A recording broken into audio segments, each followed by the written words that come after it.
Hello viewers, আসসালামু আলাইকুম। Welcome back to Rishu's kitchen. আজকে আমি তৈরি করে দেখাবো আমার খুব নিজের পছন্দের একটি রেসিপি।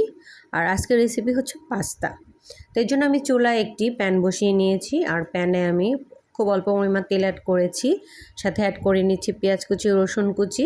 এটাকে আমি তেলে একটু ভেজে নিব। তো কিছুক্ষণ ভেজে নেওয়ার পরে আমি একটা ডিম অ্যাড করব। আর ডিমটা অ্যাড করে নেওয়ার পরে আমি খুব সামান্য পরিমাণ স্বাদমতো একটু লবণ অ্যাড করে নিচ্ছি। তারপরে এই ডিমটাকে আমি একটু ভালো করে তেলে পেঁয়াজ রসুনের সাথে ভেজে নিচ্ছি। তো ভেজে নেওয়ার পরে আমি এখানে অ্যাড করব হাড় ছাড়া মুরগির মাংস। তো মুরগির মাংসটা আমি আসলে খুব বেশি পরিমাণ নিচ্ছি না, আমি শুধু 1 কাপ পরিমাণ নিয়েছি।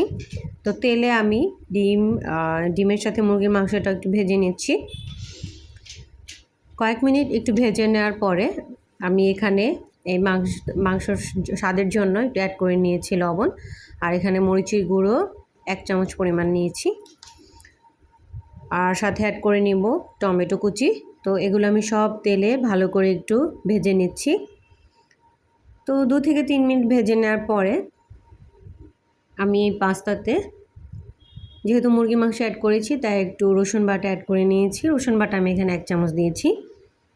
আপনাদের কম বেশি আপনারা ইউজ করে নিতে পারেন। আর এরপর যে আমি ইউজ করব এখানে ক্যাপসিকাম কুচি, দুটো কালার নিয়েছি। কোনোটার পরিমাণ আসলে খুব বেশি আমি দিচ্ছি না, দুটো মিলিয়ে আমার 1 কাপ হয়েছে। এখন আমি এখানে পাস্তা তেলে একটু ঢেলে নিয়ে পাস্তাটাকে একটু তেলে ভেজে নিব। আর ভেজে নেওয়ার পরে আমি এখানে দুধ অ্যাড করে নিব। দুধটা আমি 1.5 কাপ পরিমাণ অ্যাড করে নিয়েছি। সাথে যেহেতু আমি পাস্তাটা একটু স্পাইসি করব, তাই আমি একটু মরিচ কুচি অ্যাড করেছি। তো সবগুলোই আমি আসলে দুধে খুব ভালো করে একটু মিলিয়ে দিচ্ছি, যাতে সবগুলো উপকরণ ভালোভাবে মিশে যায়। তো এভাবে 1-2 মিনিট একটু নেড়ে দেওয়ার পরে আমি এখানে অ্যাড করে দিব ছোট একটি মশলার প্যাকেট ছিল পাস্তার প্যাকেটে। এই মশলাটা এটা আসলে সকল পাস্তার প্যাকেটে থাকে না, যদি না থাকে স্কিপ করতে পারেন। এতে কিন্তু স্বাদের কোনো ডিফারেন্স হবে না, স্বাদটা কিন্তু একই রকমই হবে। তো এখন আমি এটা একটু সিদ্ধ করে নিব কিছুক্ষণের জন্য। আর সিদ্ধ করার আগে আমি একটু দিয়ে দিচ্ছি স্বাদমতো লবণ, দিয়ে দিব এ পর্যায়ে আমি চিনি 1 চামচ পরিমাণ, এবং আমি দিয়ে দিচ্ছি টমেটো সস খুব অল্প পরিমাণ। তো সবগুলো দেওয়ার পরে একটু ভালো করে নেড়েচেড়ে দিব। নেড়েচেড়ে দেওয়ার পরে আমি এটা ঢাকনা দিয়ে 5 মিনিটের জন্য সিদ্ধ করব। সিদ্ধ করার পরে তখন আবার আমি একটু চেক করে দেখব। তো এ পর্যায়ে আমি নেড়েচেড়ে দেওয়ার পরে ঢাকনা দিয়ে এটাকে ঢেকে দিলাম। আর ঢেকে দেওয়ার আগে আমি এই পর্যায়ে অ্যাড করে নিয়েছি এখানে গোলমরিচের গুঁড়ো খুব অল্প পরিমাণ নিয়েছি, তাতে কিন্তু পাস্তার ফ্লেভারটা খুব ভালো লাগবে। তো আমি এটা ঢাকনা দিয়ে ঢেকে নিয়েছি। আর ফিরে এলাম 5 থেকে 6 মিনিট পরে।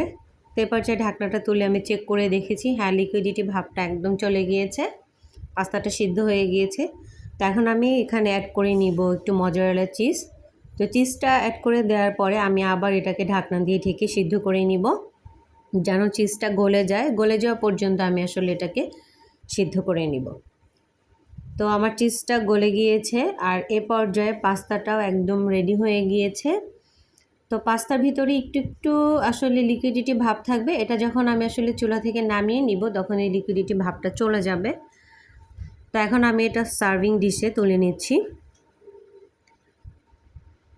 চুলাতে গরম থাকা অবস্থাতে আমি এটা তুলে নিয়েছি। তো তৈরি হয়ে গিয়েছে আমাদের ঝটপট এই মজাদার পাস্তার রেসিপিটি। আশা করি যারা আমার ভিডিওটি দেখেছেন সবাইকে অসংখ্য ধন্যবাদ, এবং সবার কাছে এটা ভালো লেগেছে। ভালো লাগলে অবশ্যই লাইক দিবেন, কমেন্টস দিবেন, কে কোথা থেকে দেখছেন সেটা কমেন্ট বক্সে জানাবেন, এবং অবশ্যই আমার চ্যানেলটি সাবস্ক্রাইব করে নেবেন নতুন নতুন রেসিপি পাওয়ার জন্য।